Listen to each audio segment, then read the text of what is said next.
بسم اللہ الرحمن الرحیم۔ امیر المومنین سیدنا علی رضی اللہ تعالی عنہ نے ایک مرتبہ حضرت عثمان رضی اللہ تعالی عنہ کے بارے میں اپنی رائے کا اظہار کرتے ہوئے فرمایا کہ حضرت عثمان رضی اللہ تعالی عنہ ان لوگوں میں سے تھے جو ایمان لائے، نیک عمل کیے اور پرہیزگاری اختیار کی، یقین کیا اور اپنے اعمال کو بہتر کیا، اور اللہ جل جلالہ بھی ایسے بہتر اعمال کرنے والوں کو پسند کرتے ہیں۔ یہ مستدرک حاکم کی ایک روایت کا مفہوم میں نے آپ کے سامنے عرض کیا۔ حضرت عثمان رضی اللہ تعالی عنہ ان 10 خوش نصیب افراد میں سے تھے جن کو اسی دنیا میں جناب رسول اللہ صلی اللہ علیہ وسلم نے جنت کی خوشخبری دی تھی۔ حضرت عثمان رضی اللہ تعالی عنہ بالکل ابتداء میں مسلمان ہوئے اور سب سے پہلے آپ نے حبشہ کی طرف ہجرت کی اور اسلام کے تیسرے خلیفہ بنے، اور آپ کا ایک نمایاں امتیاز یہ ہے کہ آپ کے عقد میں جناب رسول اللہ صلی اللہ علیہ وسلم کی یکے بعد دیگرے 2 صاحبزادیاں آئیں۔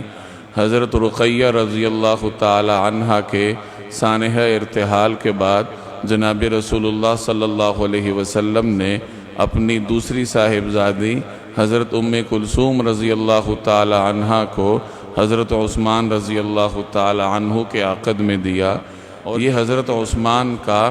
وہ امتیاز ہے جس میں آپ کے ساتھ کوئی اور مسلمان شریک نہیں ہے۔ حضرت عثمان رضی اللہ تعالی عنہ کو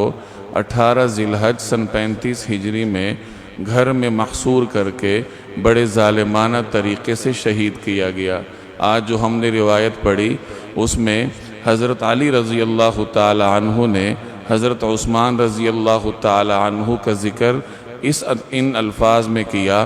قرآن کریم میں اللہ تعالیٰ نے اہل ایمان کی کچھ خصوصیات کو بیان فرمایا ہے، تو حضرت علی نے فرمایا کہ حضرت عثمان رضی اللہ تعالی عنہ بھی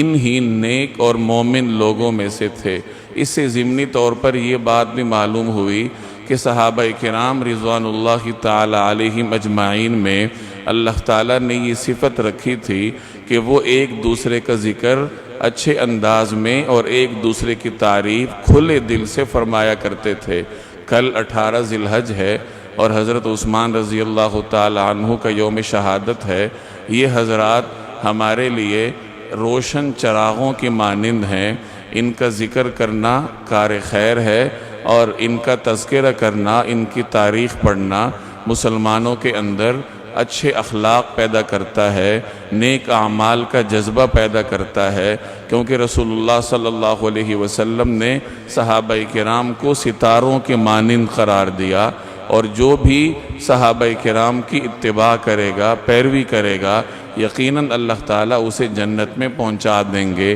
تو کم از کم ایسے دنوں میں، یعنی جو دن کسی صحابی کی طرف منسوب ہوتا ہے، تو کم از کم اس دن ہم بیٹھ کر صحابہ کرام کی اور اہل بیت کی تاریخ پڑھ لیں اور عزم کر لیں کہ ان کے راستے کو ہم اپنائیں گے۔ اللہ تبارک و تعالی عمل کرنے کی توفیق عطا فرمائے۔